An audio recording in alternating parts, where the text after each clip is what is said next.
You will hear a radio announcer giving details of the evening's broadcast programmes. First, you have some time to look at questions 1 to 5.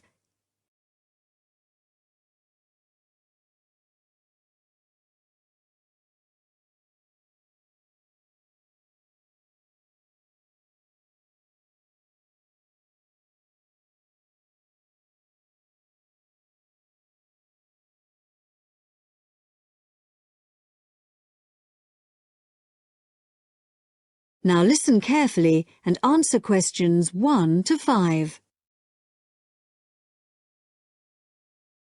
The time is 6:55 on Thursday, October the 15th. And now here is a brief review of this evening's programmes on Radio 6. Starting in just a few minutes, at 7 o'clock, we have the first programme in our new series, Animal Talk, a documentary with Laura Martins and Jeff Burns. And I'll be telling you some more about that in a minute. Then at 7:50 there will be a broadcast on behalf of the Rare Species Protection Group, telling you about some of the work they're doing to preserve endangered species. This will be followed at 8 o'clock by today's episode of Park Square, our drama series following the fortunes of a close-knit community in North London, in which Sunita begins to wonder if Carl has been telling her the truth, and Carl gets into trouble when a private email is read by the wrong person. At 8:30 we have our phone-in programme, What's Your View? Today's topic is the impact of the media, and you are invited to call in with your own views and questions on this topic.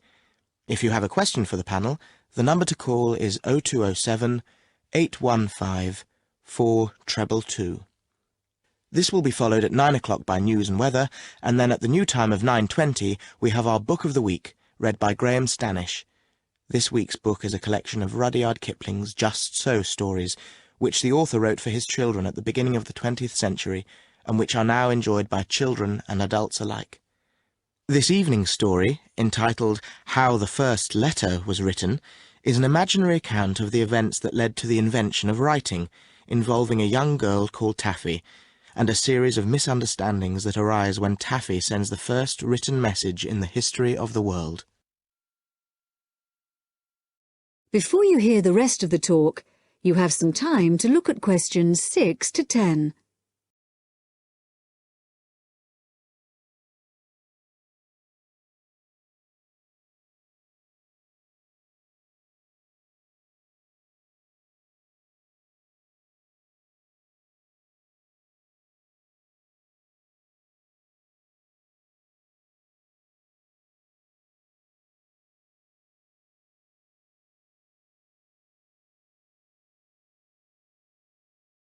Now listen and answer questions 6 to 10.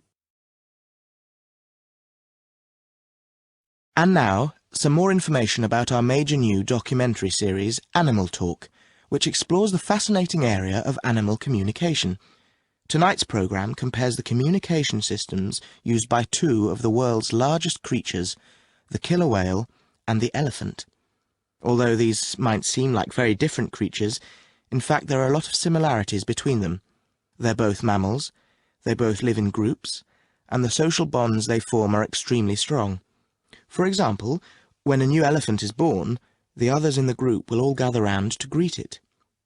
They also live for a long time, like humans, and their brains are very large, which means that there may be room for something in there that allows them to process some type of language.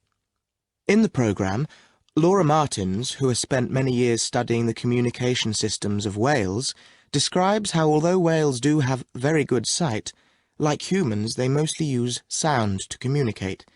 In the case of whales, this is because this travels well in water, where visibility may be limited. In the programme, you'll hear underwater recordings of the whale calls, but what we don't know yet is whether the whales are talking to one another, or whether the sounds are just to allow them to identify one another. Also speaking on the programme is Dr. Jeff Burns, who has made a special study of elephant communication. Elephants use all their senses to communicate, but as Dr. Jeff Burns explains, one way we are only just beginning to find out about is what has been referred to as silent singing. Sounds produced by elephants which are too low for humans to hear, but can be heard by other elephants. And did you know that another way in which elephants can hear is with their feet? So, when one elephant stamps on the ground, maybe to warn about danger, the sound travels through the ground, and another elephant up to 30 kilometres away may pick it up. To find out more about exactly how they do this, stay tuned to Radio 6 for Animal Talk. That is the end of part 1. You now have half a minute to check your answers.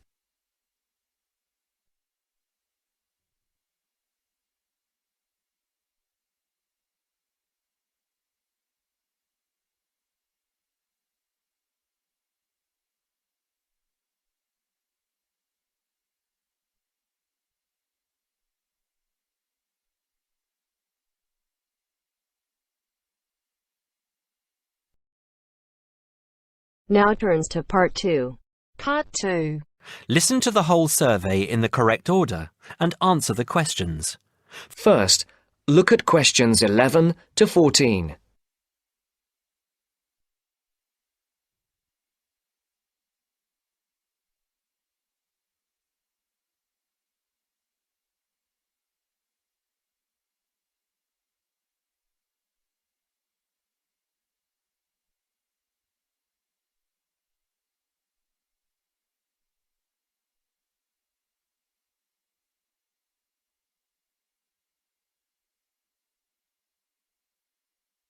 Listen carefully.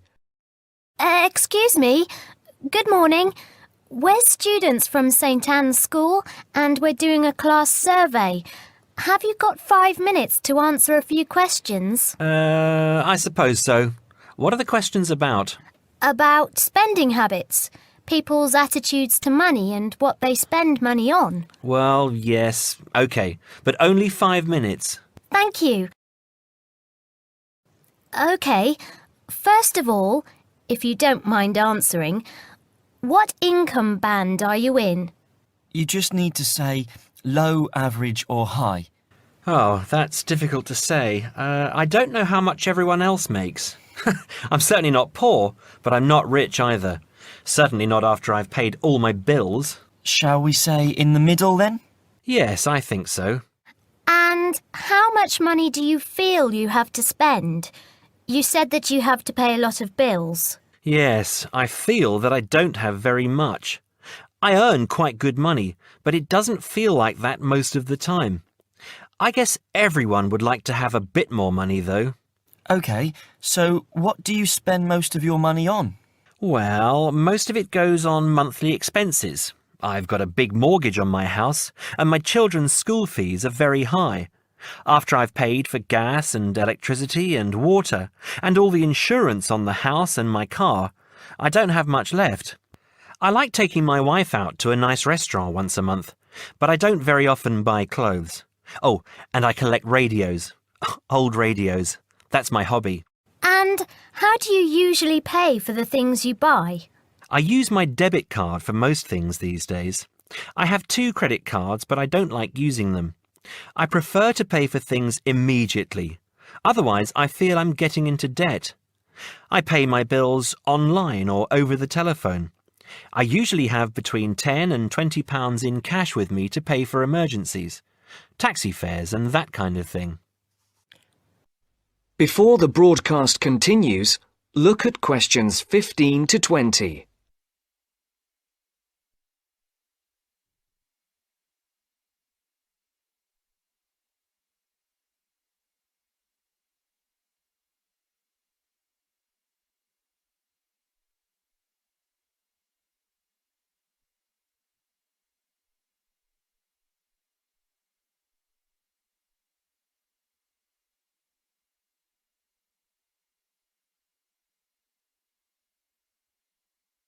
You will now listen to the second part of the talk. What do you think is good value for money? Not very much, to tell you the truth. Everything seems to cost more than it should these days. I think my telephone and internet broadband package is good value for money, though. That's my telephone line, any number of national calls and unlimited internet use for only £22 a month. I think at least one member of my family is online for an hour or more every day. I think £22 is a very good deal. And what do you think is a waste of money? Personally, I don't understand why anyone buys a new car.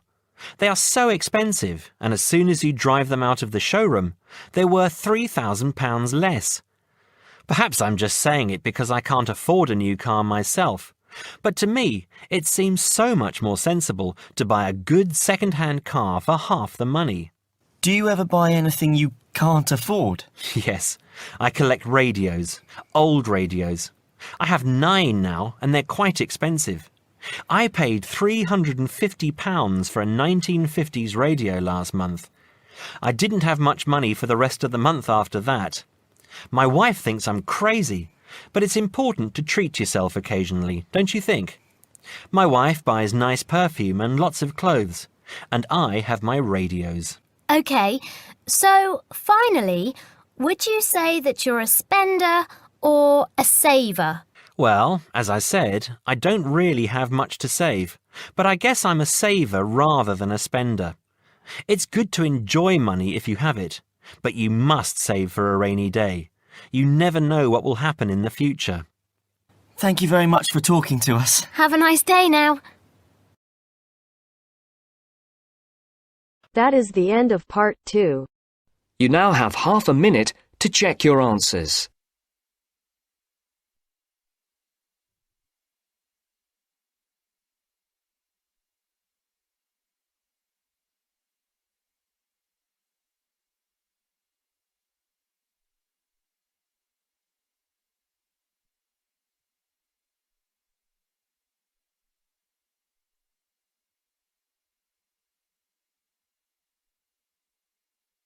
Now turns to part 3.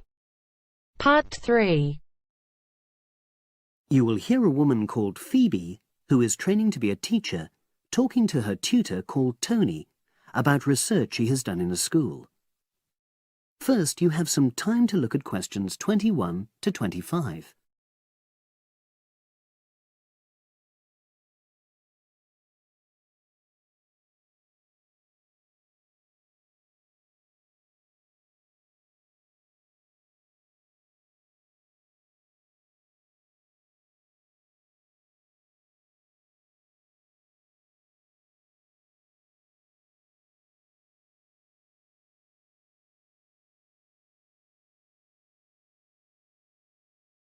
Now listen and answer questions 21 to 25. So, how did you get on with your school-based research, Phoebe? Well, it was exhausting, but really valuable. Good. What was the specific focus you chose? My title is Attitudes Towards Study Among 11 to 12-year-old Pupils. Right, and what made you choose that focus? Well, that's a bit difficult. Lots of my classmates decided on their focus really early on, mainly on the basis of what they thought would help in their future career, you know, in their first year's teaching. So that's what helped you decide?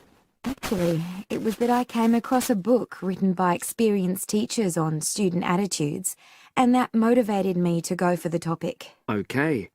So what were your research questions or issues?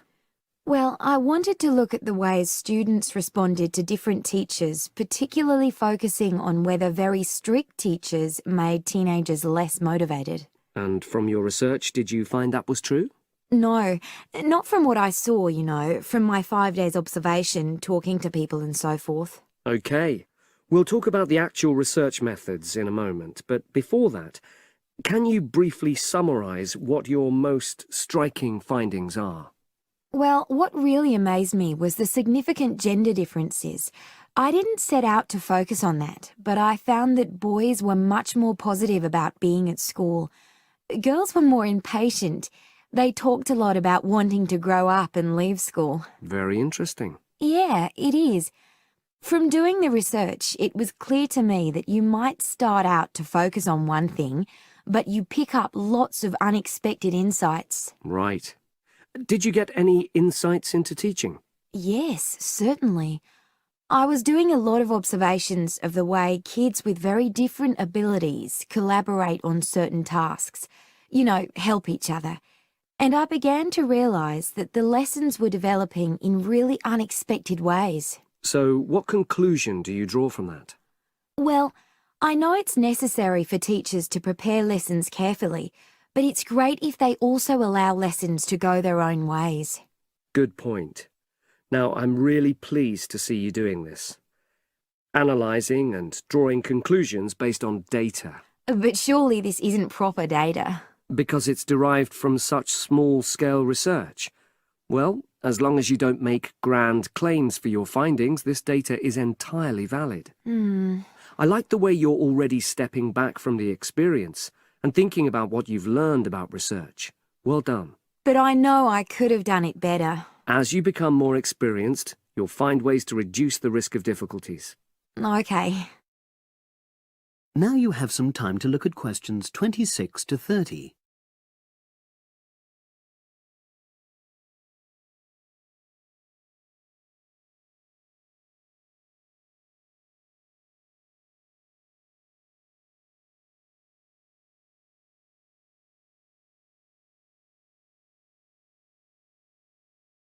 Now listen and answer questions 26 to 30.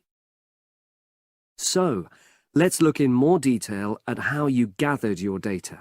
Let's start with lesson observation. Well, it generally went quite smoothly. I chose my focus and designed my checklist. Then teachers allowed me into their classes without any problems, which surprised me. It was afterwards that the grueling work started. Yeah, it's very time-consuming, isn't it? Making sense of analysing your observation notes. Absolutely. Much more so than interview data, for example. That was relatively easy to process, though I wanted to make sure I used a high-quality recorder to make transcription easier. And I had to wait until one became available. Right. And did you interview some kids as well? In the end, yes. I talked to 10, and they were great. I'd imagined I'd be bored listening to them, but... So it was easy to concentrate? Sure. One of the teachers was a bit worried about the ethics, whether it was right to interview young pupils, and it took a while for him to agree to let me talk to 3 of the kids in his class, but he relented in the end. Good. What other methods did you use? I experimented with questionnaires, but I really regret that now. I decided to share the work with another student, but we had such different agendas it ended up taking twice as long. That's a shame. It might be worth you reflecting on ways you might improve on that for future projects. You're right, yeah. Okay. And the other thing I did was stills photography. I didn't take as many pictures as I'd hoped to. Lack of time? It's pretty easy just snapping away, but I wanted each snap to have a purpose, that would contribute to my research aims, and I found that difficult. Well, that's understandable, but remember...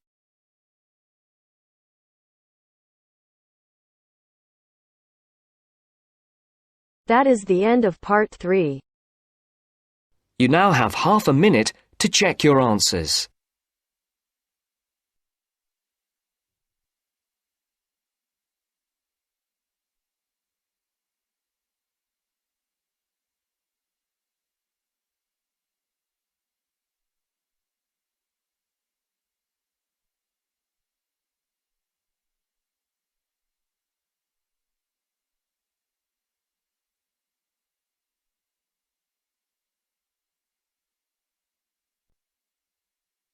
Now turns to part 4.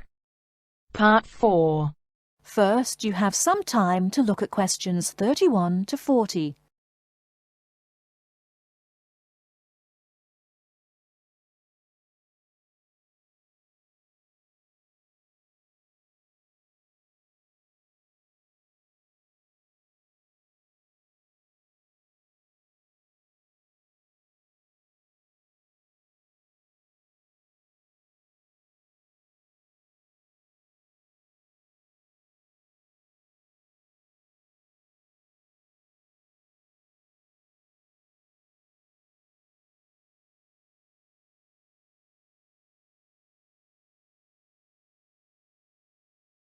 Now listen carefully and answer questions 31 to 40. In today's lecture on international trade, I'm going to look at the issue of protectionism. I'll start off with a definition of protectionism and then go on to look at the methods countries have used to protect their economy. Following this, I'll look at the advantages and disadvantages of protectionism when compared to free and open trade. So let's define protectionism. Protectionism, at its simplest, is the opposite of free trade. It is the practice of protecting domestic industries from foreign competition by using import duties or quotas. Options available to protect the economy are tariffs, embargoes, subsidies and quotas. Let's examine these in turn with some examples. Tariffs are one form of protectionism. It is a tax which is applied to imported goods, but not to home-produced goods. The idea is to make the imported goods more expensive than the home-produced ones, so that consumers buy home-produced items. An ongoing example of protectionism via tariff is between Britain and the USA. Britain buys most of its bananas from Commonwealth countries, largely in the Caribbean. However, the USA owns banana plantations in South America. In 1999, Britain refused to buy bananas from South America, so the US government put tariffs on some British-produced goods. The most famous example was a tariff of 100% import tax on wool products from Scotland brought into the United States. The next method of protectionism is embargoes. An embargo is a complete ban on the import of certain goods. For example, following the Cuban Revolution in the 1950s, the USA banned the import of Cuban cigars. Unfortunately, Cuban cigars are the finest in the world, and there is consequently a thriving black market in Cuban cigars in the USA. As we can see in the example, embargoes can lead to a black market, or unofficial economy, if people want the goods badly enough. Subsidies are a way governments support industries at home with money or tax breaks in order to allow them to compete better with foreign companies. In 1994, the French government provided its national airline with a £2 billion subsidy in order to help it compete with low-cost airlines. However, subsidies can have the effect of making home producers uncompetitive and inefficient. Finally, let's look at quotas. A quota system allows a certain quantity of goods to be imported from other countries. The European Union has had quotas on textiles and clothing for decades to protect its textile industries from developing countries, especially India and China. Understandably, developing countries say that this is unfair and against the principles of free trade. Let's move on now to the arguments for and against protectionism. For trade to flourish between countries, the benefits from trade need to be equally balanced. Where a country feels that it's not getting a fair share of the trade, or that it is somehow disadvantaged, it might employ one or more of the methods of protection. There are at least 4 arguments that may be given for using protectionism. Firstly, to protect employment in the home country. The simple view is that if imports are stopped, then jobs will be saved and even created at home. Secondly, to prevent unfair competition. It is often said that developing countries have the advantage of cheap labour costs in their countries, and that they use this to undercut the price of the same goods produced in richer nations.